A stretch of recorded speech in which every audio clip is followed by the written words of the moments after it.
एक गोष्ट मला आपल्याला अशी अशी सांगायची आहे की या संदर्भात सुप्रीम कोर्टामध्ये सुद्धा केस झालेली होती आणि वनतारा सर्व ज्या काय वन खात्याचे नॉर्म्स आहेत त्या पाळून त्या प्राण्यांची योग्य ती काळजी घेते याचा निर्वाळा आता सर्वोच्च न्यायालयाने दिल्यामुळे या संदर्भातल्या आता कुठल्याही केसेस याच्यापुढे एंटरटेन करू नये असा सुद्धा एक आदेश सर्वोच्च न्यायालयाने दिलेला आहे आणि त्याच्यामुळे त्यांच्या संपूर्ण कामकाजाची पाहणी केल्यानंतर आणि हा निर्णय त्याच्यासाठी त्यांनी एक उच्चस्तरीय समिती नेमलेली होती आणि त्या समितीने हा निष्कर्ष काढलेला आहे की ज्याप्रमाणे सरकारचे सर्व नियम पाळून कशा रीतीने जंगली श्वापदांना त्या ठिकाणी आपण कॅप्चर करू शकतो, त्याचप्रमाणे त्यांची योग्य काळजी घेऊ शकतो, हे सर्व काही त्यांनी तिथं दाखवून दिलेलं आहे।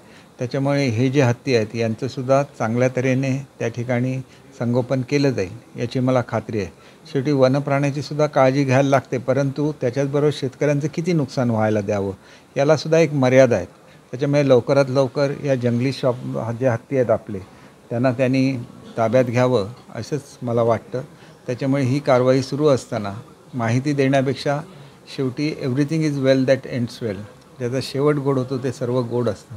त्याच्यामुळे त्यांना त्यांच्या पद्धतीने काम करायला द्यावं अशीच माझी सर्वांना विनंती राहील। राजन तेली यांनी एक आता आरोप केला आहे, ते असं म्हणतात की जिल्हा बँकेमध्ये मोठा घोटाळा आहे आणि त्याचे सूत्रधारच पालकमंत्री आहेत, असं त्यांनी एक आरोप केला। त्या संदर्भात आपण मुख्यमंत्र्यांना भेटणार। त्यांच्या आरोपाशी मी स्वतः सहमत नाही, कारण जिल्हा बँकेचं काम हे आदरणीय शिवरामभाऊ जाधव यांच्या नेतृत्वाखाली या जिल्ह्यामध्ये चाललं आणि त्यांचा समर्थपणे वारसा हे त्या ठिकाणी चालवला जातो आहे असं माझं स्वतःचं मत आहे। त्यांना एखाद्या गोष्टीमध्ये कुठे त्रुटी आढळल्या असतील तर जिल्हा बँकेचं नाव बदनाम होता कामा नये। शेवटी बँक ही एक इन्स्टिट्यूट असते आणि त्याच्यामुळे लोकांच्या विश्वासावर बँका चालत असतात आणि महाराष्ट्रातल्या सर्वोत्कृष्ट जिल्हा बँकेमध्ये आज सिंधुदुर्ग जिल्हा बँकेचा समावेश आहे। त्याच्यामुळे अशा तऱ्हेचे जर आपण जनरल आरोप करायला गेलो तर त्याच्यामुळे बँकेचं नाव बदनाम होतं, याचा थोडंसं भान ठेवण्याची गरज आहे असं मला स्वतःला वाटतं। राजन तेली यांनी नुकताच ठाकरे शिंदे शिवसेनेत प्रवेश केला आणि त्यानंतर त्यांनी अशा प्रकारचं वक्तव्य करणं यामुळे महायुतीमध्ये कुठे तडा निर्माण होणार नाही का? एक मला असं वाटतं की त्यांनी जी प्रेस कॉन्फरन्स घेतली ती माझ्या माहितीप्रमाणे ती त्यांची प्रवेश होण्यापूर्वी घेतलेली होती। त्याच्यामुळे माझी खात्री आहे की ज्यावेळेला त्यांची आणि एकनाथ शिंदे साहेबांची भेट होईल त्यावेळेला निश्चितपणे कशा रीतीने बोलायचं सबुरीने याचा सल्ला त्यांना पक्षाकडून दिला जाईल।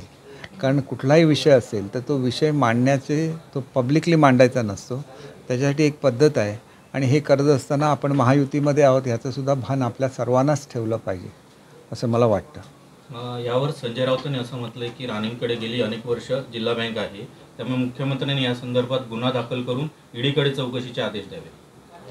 संजय राऊतांच्या हातात काहीतरी एक हत्यार द्यायलाच लागतं, तसं हे आयतं हत्यार विनाकारण त्यांच्या ताब्यात मिळालं आहे याच्यामध्ये कुठलंही तथ्य नाही। मला स्वतःला जिल्हा बँकेबद्दल पूर्ण माहिती आहे। जिल्हा बँक सर्व नियमांचं पालन करून त्यांची बँक चालूच असते, म्हणून तर त्याला आदर्श बँकेचा किताब मिळालेला आहे। त्याच्यामुळे अशा आदर्श बँकेची बदनामी कुठल्याही परिस्थितीमध्ये महाराष्ट्रामध्ये होता कामा नये याची मला सर्वांनाच विनंती करायची।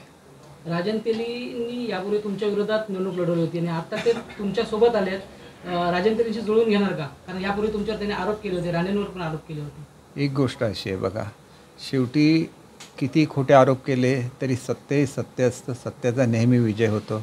निवडणुकीमध्ये विजय झाल्यानंतर इतरांबद्दल द्वेष का बाळगावा याचं कुठलंही कारण नाही।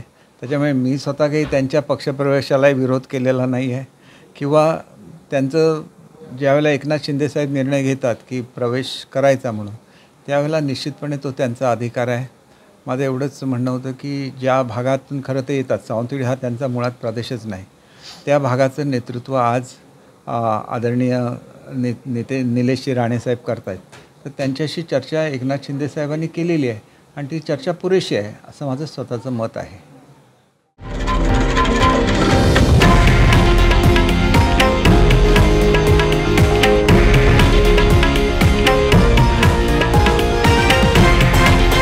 हे आहे देशातील नंबर 1 न्यूज नेटवर्क आणि आपण पाहत आहात TV9 मराठी, एकमेव।